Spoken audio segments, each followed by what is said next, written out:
Here at Darts we have a programme of arts and health work, so that's where creativity is used, and we run workshops and programmes of creative delivery that really benefit people's health, and we've got loads of different work that comes under that, but the work that I am responsible for is creative directions, which is part of our adults work for people with mental health issues and people feeling isolated. Some people experience quite chaotic lives, and so relationships kind of come and go within their lives, and I think this is a consistent place where they can come, be creative, have a laugh, be appreciated, and find their way to develop something, to learn skills and build on skills and find the direction of the creativity for themselves. And I think as that develops, people build confidence, and it can allow people to find ways to reach out, find their own interests. Some people kind of develop niche interests, so people write songs at home, find other creative things to get involved with. It often kind of leads on one thing to another, and so they can be involved in kind of community performance and all sorts of different things.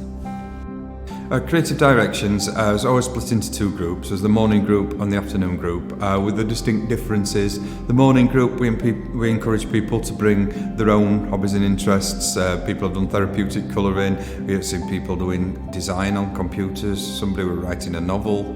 The afternoon is a total contrast to that. The afternoon, Darts employ a skilled artist and have a themed subject running for about 6 weeks, and to get involved in doing something like visual arts, drumming, we've done filmmaking, done dance, drama, many subjects. Well, basically I were a recluse, I were agoraphobic, I couldn't get out of the house. My nephew was a mentor for somebody that was coming to Creative Directions, and he introduced me to it.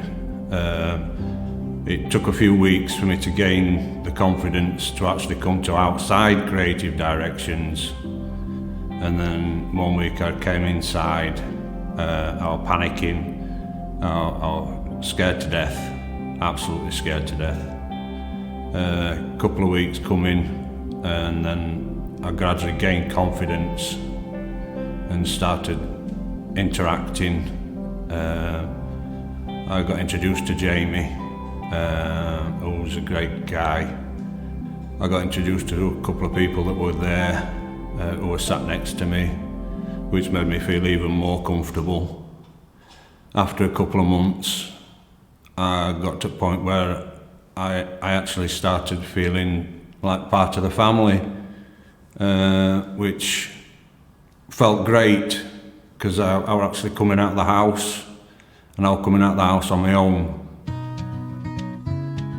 So we've been running Creative Directions here at the Point, our building in Doncaster, for a number of years, and we wanted to reach more people and reach out into the outlying communities of Doncaster, because sometimes travel might be an issue for people. A lot of the communities in Doncaster are very close-knit, and so sometimes people feel like it's a lot to travel outside the community to go to something every week. So we wanted to reach more of the people, and so we're developing our community programme for adults with mental ill health, or people who are feeling isolated, so that we can come to them essentially, and it becomes part of those kind of community centres, because that's Doncaster's got a lot of that. It's got a lot of kind of strong community growth, and it's about kind of tapping into that and reaching out. Creative Directions in the community, that was an open drop-in for anybody, and we did some great work there. It was mainly based on songs, stories about community. And when we first started it, we were in a mining community, so it were all about the pits and things like that. And then it was the other industries of the village. We talked about the brickyards, things like that. And then as the group got more friendly, more open, they could talk about anything.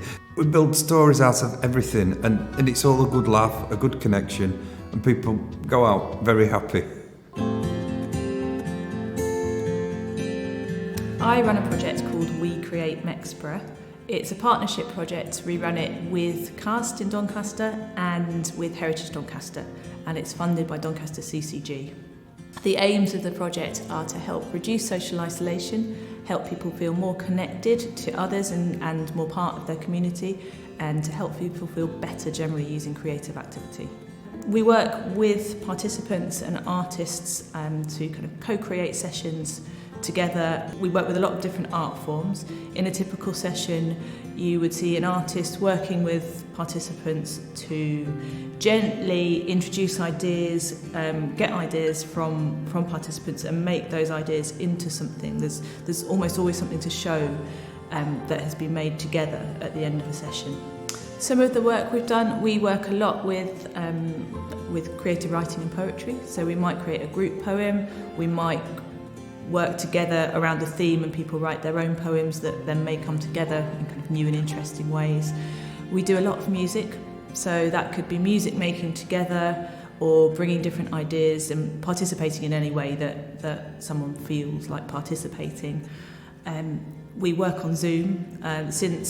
Since March 2020, we've done a lot of work on Zoom on music production, so taking recordings that people can make around the house and using them to put pieces together using music production software that we can screen share so everyone can take part in the editing and the producing of tunes. We're hoping that people will come along, and through coming along and taking part in creativity has all these kind of roles that it plays when you're making creative stuff, when you're making a song, when you're creating something on paper. You're making all these decisions, you're putting part of yourself into it, you're choosing to kind of share something that you might not have shared before, you're choosing to frame it in a certain way. All those parts of creativity are really interesting in terms of kind of mental health and self-esteem and confidence and expressing yourself, communicating with others. And they also bring connection. So when you're doing that together and you're sharing that and you're writing a song with someone else, that feels like it has a function, whereas you're not being sat in a room told to connect with somebody else. The focus is the song, the music, the writing, whatever you're doing together, and yet through that you're connecting with others, you're finding commonality. The impacts of the group as people can come to a group where they can be themselves, be relaxed and happy, make social contacts. And a lot of time that does happen. People exchange phone numbers, they meet outside, they go to other places together, and it helps people become the parts of the society that they'd like to be. One of the ways we measure the impact of what we're doing is actually looking at the journeys that our participants are making. So we might meet someone who it's taken a long time for them to leave their house, for them to join a session or to interact with other participants in the session, and gradually they've made that journey from that place to a place where they are taking part in other things, becoming much more connected to the local community and challenging themselves creatively, socially, into trying new things. Well, I have pushed myself way beyond my normal limits, and I've actually joined a group at Cast to go from agoraphobic to doing that is a massive step. And to be hopefully coming back to creative directions when it's all open and running again, and hopefully meet people that used to come before and rekindle them friendships. That'd be brilliant. What does this place mean to you? Well, this place, Point, it's a second home. It's a second home. It means a lot to me.